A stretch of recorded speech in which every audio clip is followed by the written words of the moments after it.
حضرت اویس کرنی رضی اللہ تعالیٰ عنہ مسلمان ہوئے، بڑا دل چاہتا تھا حضور سے ملنے کو، آئے بھی 2 دفعہ، آپ نے باتیں سنی ہوئی۔ اماں بوڑھی تھیں، ایک ادھر دیکھو میری طرف، اماں بوڑھی ہو اور ماں حکم دے دے کہ نبی پاک کے پاس نہیں جانا، ذرا سننا، تو حضرت اویس کرنی، یہ داتا گنج بخش علی اجویری نے لکھا ہے، یہ امام شورانی نے لکھا ہے، یہ تمام ان کے سیرت نگاروں نے لکھا ہے، کہا بیٹے میں کمزور ہوں، مجھے چھوڑ کے نہ جانا، چھوڑ کے نہ جانا۔ ایک دن بڑی منت کی، رو پڑے، اماں نے کہا بیٹا جانا، لیکن اگر حضور گھر نہ ہوئے تو تلاش نہ کرنا، میں فالج زدہ عورت ہوں، اٹھ کے چل نہیں سکتی۔ او بھائی، حضرت اویس کہتے ہیں میں نے دروازے پہ دستک دی، یہ امام شورانی کے جملے، سیدہ عائشہ صدیقہ اندر سے بولی کون ہے دروازے پہ؟ کیا لفظ ہیں، کیا انداز ہے۔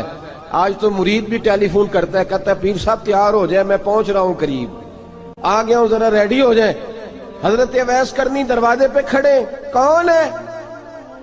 بڑی عاجزی، بڑی درویشی، کہنے لگے اماں جی ایک فقیر ہوں، یمن کا رہنے والا ہوں، ایک فقیر ہوں، ایک درویش ہوں، یمن سے آیا ہوں، محبوب سے ملنا ہے۔ کہا وہ تو گھر میں حجرے میں تشریف فرما نہیں ہے، باہر دیکھ لو، مسجد میں یا کسی جگہ تلاش کر لو۔ تو حضرت اویس کرنی کی آنکھوں میں آنسو آئے، کہنے لگے وہ آئے تو بتا دینا کہ ایک قرن سے فقیر آیا تھا۔ یہ امام شورانی کے جملے ہیں۔ حضرت عائشہ کہتی ہے مجھے بتانا نہیں پڑا، محبوب گھر آئے تو آتے ہی پوچھنے لگے عائشہ کوئی آیا تھا؟ علم غیب رسول کے منکر اس حقیقت کو بھول جاتے ہیں، غیب مانا کہ راز ہے، لیکن راز اپنوں سے کب چھپاتے ہیں۔ نبی کریم صلی اللہ علیہ وسلم کوئی آیا تھا؟ حضرت عائشہ نے سوال عرض کی یا رسول اللہ آپ کو کیسے لگا؟ حضور فرمانے لگے کسی کی خوشبو آ رہی ہے، کسی کی، یہ امام شورانی کے لفظ ہے، کسی کی، اگرچہ غالب خوشبو خود محبوب کی ہے، کسی کی خوشبو آ رہی ہے۔ کہ حضور قرن کا رہنے والا کو فقیر آیا تھا، سلام چھوڑ کے چلا گیا۔ جناب عائشہ کہتے ہیں حضور کی آنکھوں میں آنسو آئے۔ میں نے کہا حضور وہ گیا کیوں؟ تو محبوب نے فرمایا اس کی ماں بوڑھی ہے، اس کی ماں۔ محبوب اگر اماں کے لیے کہتے ہیں چل دیکھیں نا تابی بنے، وہ صحابی نہیں بن سکے، تابی، تو تبلیغ کرنے کیسے چلا جاتا ہے بیمار ماں کو چھوڑ کے؟ تو پیر صاحب کے ڈیرے پہ کیسے پہنچ گیا اماں کو چھوڑ؟ تجھے کس نے اجازت دی کہ ماں باپ بوڑھے تھے اور تو کہے جی میں وہاں جا رہا ہوں، میں نے چلے کرنے ہیں، وظیفے پڑھنے؟ بھئی جب حضرت اویس کرنی اعلیٰ حضرت امام اہل سنت رحمت اللہ علیہ، آپ نے لکھا ہے کہ وہ جو محبوب کا فرمان ہے نا بخاری مسلم میں، رضا اللہ فی رضا الوالد، فرمایا جس کی والد راضی اس کا اللہ راضی، اور جس کا باپ ناراض اس کا، اعلیٰ حضرت فرماتے ہیں 100 ولی، ایک جگہ پہ فرماتے ہیں 1000 ولی ایک طرف بیٹھ کے کہہ دینا کہ یا اللہ اس بندے کو بخش دے، اور اکیلا والد کہہ دینا یا اللہ میرا نافرمان ہے، نہ معاف کرنا، تو فرمایا اللہ اس 100 ولی کی نہیں مانتا، والد کی بات مانتا، اس لیے کہ حضور کا فرمان آ گیا باپ راضی ہوگا تو اللہ۔ تو میرے بھائی شریعت ایک حقیقت ہے، اس حقیقت کو سمجھو۔ حضرت اویس کرنی کی زندگی کا ایک پہلو یہ، دوسرا پہلو یہ جو ہے نا بڑی لمبی چوڑی داستانیں، اور بڑا ہمیں شوق ہے تصویروں کا، بڑا شوق ہے۔ آپ یقین کریں میری طرح کے بہت سارے لوگوں کے پوسٹر چھپتے ہیں، بڑی بڑی تصویریں لگی ہوئی ہیں چوکوں میں۔ استقبال سب سے اچھا وہ ہے جو قیامت کے دن ہوگا۔ اگر اس استقبال دیکھیں نا، یہاں ہم سے پہلے لوگوں کے بڑے استقبال ہوئے، پھر بعد میں کیا ہوا؟ چلے گئے وہ لوگ، ہم آ گئے، ہم بھی چلے جائیں گے۔ مٹی دیں تے مٹی رہنا ہی، ایویں کا دی بلے بلے، اج مٹی دے اتے بندیا تے کل مٹی دے تھلے۔ حضرت اویس کرنی خیر التابعین ہے، تابعین میں سب سے پہلا نمبر ہے۔ آپ کی سب سے بڑی فضیلت یہ ہے کہ آپ نا، یہ ہم نہ بتاتے بڑا ہیں، گزرتے گزرتے بتا دیتے ہیں کہ میں تہجد گزار بھی ہوں، گزرتے گزرتے بتا دیتے ہیں کہ مسجد کی جو ٹائلیں ہیں نا وہ میں نے لگوائی ہیں، بس کوئی بندہ مل جائے صحیح جس کو ہم کرامتیں سنا سکیں۔ میرے جیسے مولوی صاحب بھی بتاتے ہیں، کہتے ہیں جب میرے جیسے اچھے لوگوں کی، وہ بھی بتاتے ہیں جب میں مسجد میں آیا تھا تو 30 بچے تھے، اب پورے 80 ہیں، وہ بھی بتاتے ہیں 150 صف ہوتی تھی نمازیوں کی، اب بھئی چھوڑو، اگر بچے پڑھاؤ گے تو اللہ راضی ہوگا۔ کو بتانے کی بات ہے، کو ذکر کرنے کی بات ہے، یہ اللہ رسول کا راز ہے، اس کا ذکر نہیں کیا جاتا۔ خواجہ اویس کرنی رضی اللہ تعالیٰ اپنے آپ کو چھپا کے رکھا ساری زندگی، ساری زندگی اماں جب انتقال کر گئی نا خواجہ ویسے کرنے کی، والد پہلے جا چکے تھے، والدہ انتقال کر گئی تو کسی ایک جگہ ٹھکانہ نہیں رکھا حضرت ویسے کرنی۔ میری باتوں کی سمجھ آ رہی ہے آپ حضرات؟ کیوں بھلا یہ کئی دفعہ جو نعرے شارے ہوتے ہیں یہ بڑی خرابی کر جاتے ہیں، اصل کام رہ جاتا ہے۔ دست بوسی کرنے والے کئی دفعہ اتنا دور لے جاتے ہیں کہ انسان کے اپنے وظائف پیچھے رہ جاتے ہیں، کئی دفعہ مشکلات ہوتی ہیں۔ اس لیے صوفیاء میں ایک ملامتی گروہ ہے، ملامتی، داتا صاحب نے اس کو لکھا ہے اور اس کا تذکرہ قرآن نے کیا، جو جاہدون فی سبیل اللہ ولا یخافون لومۃ لائم۔ فرمایا اللہ کے کچھ بندے ایسے ہیں جو اللہ کے راستے میں جہاد کرتے ہیں اور جب لوگ انہیں برا کہتے ہیں تو اس کی پرواہ نہیں کرتے۔ ملامتی گروہ جو کہتے ہیں کہ لوگ اگر تھوڑا سا ہم سے الرجی کریں گے تو ہو سکتا ہے، دیکھیں نا جب آپ کو کوئی برا کہتا ہے تو نفس دبتا ہے، کہتا ہے تو کچھ بھی نہیں۔ حضرت بایزید بستامی سلطان العارفین رحمت اللہ تعالی علیہ فرماتے ہیں رمضان شریف کا مہینہ تھا تو میں گزر رہا تھا بستان کے بازار سے، لوگ دکانوں سے اٹھ کے مجھے ملنے آنے لگے تو میرا نفس مجھے کہنے لگا بایزید اتنی شان تو آج بادشاہ کی بھی نہیں جتنی تیری ہے، میں کاروبار چھوڑ کے تو نہیں آتا۔ کہتے ہیں اسی لمحے وہ جو میری روحانی ترقی تھی وہ رک گئی، میں پریشان ہو گیا کہ میں نے لوگوں کی تعریفوں کو بڑا سمجھ لیا۔ کہتے ہیں کھجوریں تھی ریڈی، پتہ رمضان میں کھجوریں بڑی بکتی ہیں، کہتے ہیں میں آگے بڑھا، لوگ سلامیں لے رہے تھے، ایک کھجور اٹھا کے نہ کھائی نہیں، اٹھا کے نہ منہ میں رکھ لی، صرف منہ میں۔ لوگ کہنے لگے دفع کرو، یہ بھی کوئی بندہ ہے اس نے روزہ ہی نہیں رکھا پیر ہو کے۔ کہتے ہیں لوگوں نے ملامت کی تو میرا نفس کچلا گیا۔ جب کوئی آپ کو برا کہتا ہے نا، پھر جو سجدے میں رونے کا مزہ آتا ہے، وہ تعریف کے وقت سجدہ ہوتا ہے کبھی؟ اقبال کہنے لگے نہ بچا بچا کے تو رکھ اسے، تیرا آئینہ ہے وہ آئینہ، یہ شکستہ ہو تو عزیز تر ہے نگاہ آئینہ ساز میں۔ فرماتے ہیں میں کھل کے رویا اللہ کی بارگاہ میں، بندے سارے۔ بابا بلے شاہ صاحب فرماتے ہیں ایک دن میرا بھی دل کیا تھا کہ میں اعتکاف کروں پر قصور سے نکل جاؤں، کچھ پیر کہہ کے ہاتھ چومتے ہیں، کچھ سید کہہ کے۔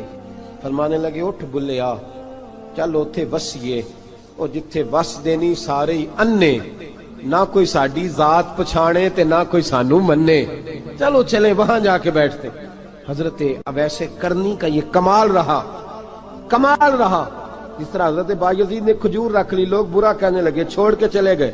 فرماتے ہیں جو مزہ اس دن سجدوں میں آیا نا، تھوڑا آگے جا کے میں نے کھجور باہر نکال دی، روزہ بھی نہیں ٹوٹا۔ میرا خادم کہنے لگا حضور یہ کیا کیا؟ فرمانے لگے رب کے قریب ہونے کا ایک طریقہ اختیار کیا ہے، یہ بھی ایک طریقہ ہے اس کے قریب ہونے کا۔ صاحبو حضرت بایزید چھپے رہے۔ داتا صاحب نے لکھا ہے ایک اور تابعی تھے حضرت حرم بن حیان ان کا نام، وہ کہتے ہیں میرے دل میں تڑپ لگ گئی کہ حضرت اویس کرنی سے ملوں۔ میں یمن آیا ملنے، جب ان کی والدہ کا انتقال ہوا تو ایک جگہ رہتے نہیں تھے، کبھی یمن، کبھی کوفے، کبھی کہیں۔ حضرت حرم بن حیان کہتے ہیں میں حضرت اویس کرنی کو ڈھونڈتے، توجہ ہے میری بات پر، میری طرف دیکھیں، کہتے ہیں میں نے مہینوں کا سفر کیا۔ آپ نے بھی کبھی کیا ہے مرشد ڈھونڈنے کے لیے؟ گھر بہ کے آکھی ہوندے نے کوئی کامل نہیں رہا، ساریاں دکانداریاں۔ بھئی تو گیا کہاں ہے؟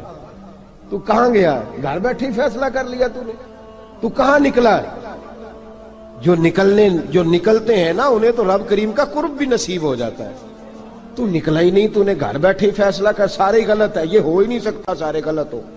اس لیے کہ صحیح بخاری میں محبوب کا فرمان موجود ہے، نبی کریم علیہ السلام نے فرمایا میری امت کبھی گمراہی پر جمع ہو ہی نہیں سکتی، تھوڑے لوگ برے ہوں گے، سارے برے ہو سکتے۔ یہ تو ہم نے ایک دوسرے پہ تنقید کر کے لوگوں کو برا کیا، جو اچھے تھے وہ بھی ہماری تنقید کے پیچھے چھپ گئے، ورنہ ایسی کوئی بات، بڑی خیر موجود ہے دنیا، بڑی خیر۔ حضرت حرم بن حیان کہتے ہیں میں جناب ویسے کرنی کو ڈھونڈنے نکلا تو ان کو ڈھونڈتے میں پہلے یمن گیا، لوگوں سے میں نے کہا ویس، کہنے لگے چھوڑو وہ تو دیوانہ ہے۔ اور داتا صاحب نے یہ لفظ لکھے ہیں، لفظ دیکھنا یہ بڑا مزہ دیں گے آپ کو جملے۔ داتا صاحب کہتے ہیں جب حضرت حرم بن حیان نے پوچھا نا ویس کرنی، تو کہا وہ تو دیوانہ ہے، مجنون ہے، پاگل ہے، معاذ اللہ۔ کیوں، کیا تم نے دیکھ لیا؟ کہنے لگے جب دنیا روتی ہے تو وہ ہنستا ہے، جب دنیا رو رہی ہوتی ہے تو وہ ہنستا ہے، اور جب لوگ ہنستے ہیں تو وہ روتا ہے۔ عجیب اس کا انداز ہے، وہ تو دیوانہ سا آدمی ہے اور عجیب بندہ ہے، عجیب شخص ہے وہ۔ روڑی سے جو لوگ چھلکے پھینک دیتے ہیں وہ کٹھے کرتا ہے، روڑی سے۔ اٹھو بلیا چلو تھے وسیے جتھے وس دینی سارے ینے، نہ کوئی ساڈی ذات پچھانے تے نہ کوئی سانو منے۔ کہتے ہیں چھلکے اٹھا کے دھو کے کھا لیتا ہے، اور پھر لوگ جو کپڑا پہننے کے قابل نہیں رہتا لوگ اسے پھینک دیتے ہیں، وہ ٹاکیاں جمع کر کے ان کو سیتا رہتا ہے، ان کا لباس بناتا ہے۔ کوئی روٹی پکی پکائی دیتا ہے تو پسند نہیں کرتا، قبول نہیں کرتا، اس سے ملنے آئے ہو۔ تو حرم بن حیان کہنے لگے وہ بھی ذرا جدا سا ہے تو میری بھی تلاش ذرا جدا سی ہے، میں بھی ذرا جدا سے آدمی کو ملنے آیا ہوں۔ کہنے لگے اس کا گھر بھی کوئی نہیں اپنا، کبھی یہاں ہوتا ہے تو کبھی ڈھونڈ لو تم بھی۔ حرم بن حیان کہتے ہیں میں نے ایک شخص کی منت کی، میں نے کہا بتا دے کہیں دیکھا ہے تو۔ کہنے لگا وہ کرن سے کوفے چلے گئے۔ کہتے میں کرن سے کوفے آیا، ایک بندے سے پھر پوچھا، لوگ کہنے لگے چھوڑ وہ ٹکتا نہیں تو تو نے مل کے کیا کرنا ہے؟ کہتے میں نے پوچھا بتاؤ تو صحیح کہاں ہے؟ تو کہنے لگے وہ تو سنا ہے حج کرنے چلے گئے، ایام حج ہیں۔ کہتے ہیں میں حج پہ چلا گیا، ساری دنیا ملی پر اویس کرنی نہیں ملے۔ پوچھا بھئی کسی نے دیکھا ہے؟ تو ایک شخص کہنے لگا میں نے دیکھا ہے، پر جتنا میں اس کے پیچھے دوڑتا تھا وہ اتنا آگے دوڑتا تھا۔ کہاں گئے؟ کہ مدینہ شریف چلے گئے۔ کہتے میں مدینے آیا تو ملے وہاں بھی کوئی نہیں۔ میں نے کہا ویس اگر آپ کی بے نیازی سچی ہے، کسی سے ملنا نہیں چاہتے، تو میری بھی تڑپ بڑی سچی ہے، میں بھی مل کے چھوڑوں گا، میں بھی مل کے چھوڑوں گا۔ اگر آپ کی اگر یہ سچی ہے نا بے نیازی، بے نیاز تھے، سانو تخت ہزارے دی لوڑ کی ہے، نالے کی لگے شہر بمبول دے نال، اسی اپنی بال کے سیکنے ہیں، سانو کی لگے کسی اور دے نال۔ اگر آپ کی بے نیازی سچی ہے تو میری تڑپ بھی بڑی سچی۔ کہتے ہیں ڈھونڈتے ڈھونڈتے میں پہنچ گیا، پھر دوبارہ کوفے کے قریب نہر فرات جہاں امام علی مقام شہید ہوئے۔ کہتے ہیں جب میں پہنچ گیا تو وہ ساری علامتیں، داڑھی ان کی کہیں کہیں تھی، گھنی نہیں تھی، اور ان کے ہاتھوں پر برس کے نشان تھے، وجود پتلا سا، قد لمبا۔ کہتے ہیں وہ جو میں نے ساری نشانیاں سنی تھی وہ مجھے نظر آ گئی۔ وہ نہر فرات کے کنارے وضو کر رہے تھے، جب وہ وضو سے فارغ ہوئے تو چہرہ ابھی پانی کی طرف تھا۔ میں نے کہا السلام علیکم، سلام لی تو پتہ منہ نہیں میری طرف کیا، چہرہ ادھر ہی رکھا۔ کہنے لگے وعلیکم السلام یا حرم بن حیان، کن فیکون تے کل دی گل ہے۔ وعلیکم السلام یا حرم بن حیان، یار تو نے نہیں پیچھا چھوڑا، پہنچ ہی گئے ہو، آ ہی گئے ہو۔ کہتے ہیں میں نے کہا حضور آپ اویس، آپ کون ہیں؟ آپ کون ہیں؟ تو کہنے لگے میں وہی ہوں جسے تو کئی مہینوں سے تلاش کر رہا ہے۔ تو میں نے کہا حضور آپ میرا نام کیسے جانتے ہیں؟ یہ کشف المحجوب پڑھ رہا ہوں داتا صاحب کی، میرا نام کیسے جانتے ہیں؟ تو حضرت اویس کرنی کہنے لگے عرفت روحی من روحی کا، میری روح آپ کی روح کی واقف ہے۔ وہ میری جو روح ہے نا، روح۔ امام غزالی سے کسی نے کہا تھا حضور آپ مجھ سے کتنا پیار کرتے ہیں؟ فرمانے لگے اپنے دل سے پوچھ لے تو کتنا کرتا ہے، برابر ہے، پوچھ لے اپنے دل سے تو مجھ سے کتنا کرتا ہے، میں بھی اتنا ہی کرتا ہوں، یہ پوچھ لے تو۔ بھائی حضرت اویس کرنی کی ملاقات ہوئی تو کہا حضور میں کہاں چلا اور آپ کہاں دوڑے؟ آپ فرمانے لگے یار میں چھپا ہوا ہوں تو مجھے چھپا رہنے دے، میں چھپا ہوا، میں سراپا مخزن راز تھا اور رہا تھا مدت و راز۔ یہ تو تیرا شوق کے دید کشاں کشاں مجھے کھینچ لایا مجاز میں۔ ان کی زندگی تو دیکھو، کتنا شوق ہے ہمیں آگے لگنے، کتنا شوق ہے بڑھ بڑھ کے سامنے ہونے، مجھے لوگ جانے، مجھے لوگ پہچانے، کتنا شوق، لیکن وہ دوڑتے تھے لوگ ہمارے قریب نہ آئے۔ حضرت حرم بن حیان کہتے ہیں میں چند گھڑیاں رکا تو مجھے کہنے لگے جا یار تو کوئی کام کر اور مجھے بھی اپنا کام کرنے دے۔ تو میں نے کہا حضور آپ کیا کریں گے؟ فرمانے لگے گناہ بڑے لمبے ہیں، ذرا معافیاں مانگوں گا اپنے رب سے، میں اس کی بارگاہ میں استغفار کروں گا، مجھے ذرا ریت پہ سجدے کرنے دے، تو جا، مجھے شوق نہیں، تو چلا جا۔ حضرت حرم بن حیان کہتے ہیں میں نے کہا حضور میرے لیے دعا کر دیں۔ تو جناب اویس کرنی نے ہاتھ اٹھائے، کہنے لگے یا اللہ میری اور اس کی ملاقات جنت میں کرا دینا، میری اور اس کی ملاقات جنت میں کرا دینا۔ یعنی یہ بھی کہہ دیا کہ اب دنیا میں دوبارہ ملاقات نہیں ہوگی، کہتے ہیں میں یہ بولنے ہی لگا تھا، کہنے ہی لگا تھا کہ حضور یہاں نہیں ہوگی، تو کہنے لگے چپ کر، جب جنت کی بات جو کر دی ہے ہو گئی بات، اب اتنی دور تک تجھے کہہ دیا تو اب تو یہاں پھر دعا کی بات۔ حضرت اویس کرنی خیر التاب۔ ایک اور بات، پیار صرف سامنے رہ کے نہیں ہوتا، بن دیکھا پیار بھی بڑا شاندار ہوتا ہے، بڑا شاندار، بڑا ہی شاندار ہوتا ہے۔ میرے محبوب نے اس کو بیان کیا، حبیب پاک سید عالم میرے حبیب رحمت علیہ السلام فرمانے لگے اپنے صحابہ سے، تم نے مجھے دیکھ کے کلمہ پڑھا، تمہیں ایک مبارک، اور جو بن دیکھے میرے نام پر جانے دیتے ہیں انہیں 7 بار مبارکباد۔ حضرت اویس کا یار دیکھیں نا، ایک معنی میں حضور نے یہ بھی بیان کیا، ابو داؤد میں موجود ہے۔ محبوب فرمانے لگے صحابہ سے، بتاؤ کامل ایمان کس کا ہے؟ کہ یا رسول اللہ نبیوں کا۔ فرمایا ان پر تو وحی آتی ہے، یہ ایک معنی میں ہے، ورنہ کامل ایمان انہی کا ہے۔ فرمایا بتاؤ کامل ایمان کس کا؟ کہ یا رسول اللہ صحابہ کا، ہمارا۔ نبی پاک نے فرمایا تم نے تو درختوں کو سجدے کرتے دیکھا ہے، ڈوبے ہوئے سورج کو واپس آتے دیکھا ہے، چاند ٹوٹتے دیکھا ہے۔ کہ حضور پھر فرشتوں کا؟ فرمایا وہ تو اللہ کے عرش کے پاس رہتے ہیں۔ کہ یا رسول اللہ ہماری پھر بس ہو گئی، آپ بتا دیں کامل ایمان کس کا ہے؟ تو محبوب نے فرمایا کامل ایمان ان کا ہے جنہوں نے مجھے دیکھا نہیں ہوگا، جنہوں نے مجھے دیکھا نہیں ہوگا، اور لفظ ہیں حدیث کے، دیکھا نہیں ہوگا پر ان کی خواہش ہوگی اگر ایک دفعہ جلوہ نظر آئے تو وہ ہر چیز قربان کرنے کو تیار ہے، ان کی یہ خواہش ہو۔ حضرت اویس کرنی نے ہمیں بتایا کہ جو بن دیکھا پیار ہے نا، بن دیکھا، جس نے دیکھا نہیں پر اس کی یاد میں تڑپتا، دیکھا نہیں پر اس کی مالا جپتا۔ حضرت ابو ذر غفاری نے پوچھا تھا، ترغیب و ترہیب میں حدیث ہے، یا رسول اللہ صلی اللہ علیہ وسلم کچھ لوگوں سے ہم محبت کرتے ہیں پر ہم ان سے ملے نہیں، ہمارے عمل بھی ان جیسے نہیں، حضور اس محبت کے عوض کچھ ملے گا؟ تو محبوب نے فرمایا اللہ محبت کرنے والوں کو جنت میں جمع فرما دے گا، اللہ جمع کر دے گا۔ لیکن کبھی کبھی نہ انہیں اعزاز دینا پڑتا ہے، یہ رب رسول کا اپنا ایک انداز کرم ہے، مجبوری نہیں کسی بات کی، لیکن انداز کرم ہے۔ ان لوگوں کو شانیں دی جاتی ہیں دنیا میں تاکہ کوئی یہ نہ سمجھ لے کہ دنیا میں ان کا اعزاز کوئی نہیں، انہیں بڑے بڑے رتبے ملتے ہیں، انہیں نوازا جاتا ہے۔ حضرت اویس چھپے رہے، آئے نہیں، لیکن محبوب نے انہیں ظاہر کرنا پسند فرمایا۔ نبی پاک نے ظاہر کرنا، تو اگر محبوب ہی ظاہر کرنا پسند کرے پھر ہو جانا چاہیے، پھر ظاہر اگر وہ پسند کرے تو پھر ظاہر جیم جان دا کچھ وسا نہیں ہوں، جان یار نو دے تے شاد ہو جا، اس سے دل دے ہیں فساد سارے، دل دلبر نو دے تے آزاد ہو جا، جو رکھے آباد تے رو وس دا تے جدوں کرے برباد برباد ہو جا، جو رکھے آباد تے رو وس دا تے جے کر کرے برباد برباد ہو جا۔ بلکہ میں کہا کرتا ہوں وزن نہ بھی بنے تو شعر یوں ہونا چاہیے، جے کر کرے برباد تے چپ کر کے برباد ہو جا، شور نہ کر، خاموشی سے ہو جا۔ حضور نے ظاہر کرنا پسند کیا تو خود نبی کریم علیہ السلام نے بلایا۔ توجہ ہے میرے بھائیوں، بس بات سمیٹ رہا ہوں، مضمون مکمل ہو گیا۔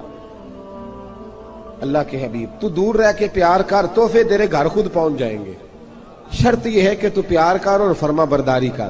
نبی رحمت صلی اللہ تعالی علیہ وسلم نے مولا علی شیر خدا اور حضرت عمر فاروق، بندے بھی حضور نے وہ چنے جو سرخیل ہیں دونوں، مولا علی فاروق اعظم امیر المومنین، دونوں کو بلایا اور بلا کے فرمایا یہ میرا جبہ لے جاؤ اور میرے بعد، میرے وصال کے بعد وہاں جانا کرن میں تمہیں اویس ملے گا، اسے میرا جبہ دینا۔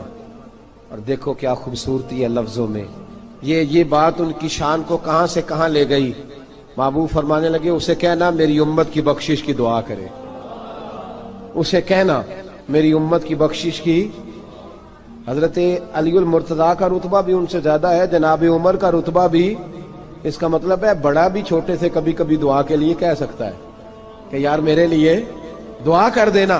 نبی کریم علیہ السلام نے جبہ دیا، جبہ دے کے بھیجا۔ حضرت عمر گئے ملنے، جناب مولا علی گئے، جا کے پوچھا وہ کدھر ہے؟ کہا وہ دیوانے سے ہیں، گھومتے رہتے ہیں۔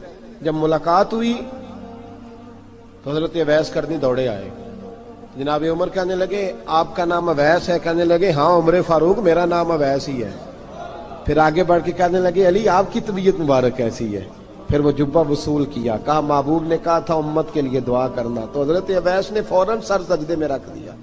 اور داتا صاحب حدیث لائے ہیں، محبوب فرمانے لگے اللہ تعالی بنو کلب کے قبیلے کی بکریوں کے بالوں کی تعداد کے مطابق اویس کرنی کی دعا کی برکت سے میری امت کو جنت میں داخل کرے گا۔ اتنا بڑا اعزاز، اتنا بڑا اعزاز۔ حضرت اویس کرنی رضی اللہ تعالیٰ انہوں نے دعا کی، پھر واپس لوٹے۔ یہ تو داتا صاحب کی بات ہے۔ اب اگلے جملے حضرت محدث بہاولپوری نے ایک ذکر اویس نام کی کتاب لکھی ہے، حضرت علامہ فیض احمد صاحب اویسی رحمۃ اللہ علیہ، انہوں نے لکھا ہے کہ حضرت عمر فاروق اور مولا علی جب مل رہے تھے نا، تو ایک تیسرے شخص نے کہا کہ اویس ان کی زیارت کر لو جنہوں نے حضور کی زیارت کی، ان کی زیارت کر لو، چلو آپ حضور کی زیارت نہیں کر سکے تو زیارت کر لو۔ تو حضرت اویس کرنی اٹھ کے قریب گئے تو جناب علی المرتضیٰ اور جناب عمر سے کہنے لگے حضور کی داڑھی مبارک میں کتنے بال سفید تھے؟ زیارت تو نہیں کی، داڑھی میں کتنے بال؟ انہوں نے یہ نہیں کہا ہمیں پتہ نہیں، کیونکہ سوال دوسرے کا تھا، ان دونوں کا سوال یہ نہیں کہا ہمیں پتہ نہیں۔ باقی کتابوں میں الفاظ اور ملتے ہیں، میں وہ والی بات بیان کر رہا ہوں جس میں ادب زیادہ پایا جاتا ہے۔ کہا کتنے بال سفید تھے؟ تو یہ نہیں فرمایا مولا علی اور جناب عمر نے کہ ہمیں پتہ نہیں، کہنے لگے ویس آج آپ ہی بتائیں گے کتنے سفید ہیں، آج آپ ہی بتائیں کتنے ہیں۔ تو حضرت سیدنا اویس کرنی کہنے لگے محبوب کی داڑھی مبارک میں 17 بال سفید تھے، 17 بال سفید تھے، یہ ان کی زیارت کا حال۔ حضرت اویس کرنی نے ہمیں بتایا کہ دور رہ کے اطاعت صحیح کرنا، تمہارا ذکر دربار رسول پہ بھی ہوگا اور دربار خدا بندی پہ بھی ہوگا۔ دوسرا یہ جو بہت زیادہ شوق ہے آگے آگے بڑھنے کا ہر آدمی کو، میں اکثر یہ رونا روتا ہوں، میں کہتا ہوں پہلے کوئی کسی بزرگ سے ملتا تھا تو دعا کراتا تھا، اب ملتے ہیں تو کہتے ہیں حضرت ذرا میرے ساتھ فوٹو تو کھنچوا لیں۔ پہلے لوگ دعا کراتے، ہاں دعا کی التجا کرتے، کہتے تھے مہربانی کر، اتنا ہی کہہ دیں کہ اللہ تیری دنیا اور آخرت بہتر کر دے، اب یہ رنگ اب فوٹو کھینچتے۔ تو بھائی یہ بہت زیادہ ہمارا جو رویہ اس طرح کا ہے، یہ حضرت اویس کرنی کی سیرت بتاتی ہے کہ یہ الجھاؤ ہے، الجھو نہ، سلجھ کے وقت گزارو۔ اور تیسری بات ان کی حیات مبارکہ سے ہمیں یہ ملتی ہے، اللہ کے ساتھ جو لوگ جڑ جاتے ہیں انہیں ویسے ہی دنیا کی ضرورت نہیں رہتی، ان کی توجہ ہی اور جانب ہو جاتی ہے۔ دعا کرتا ہوں مالک کریم کے حضور جو کچھ میں نے عرض کیا اللہ اپنی بارگاہ میں مقبول فرمائے۔ دوران گفتگو ہو جائے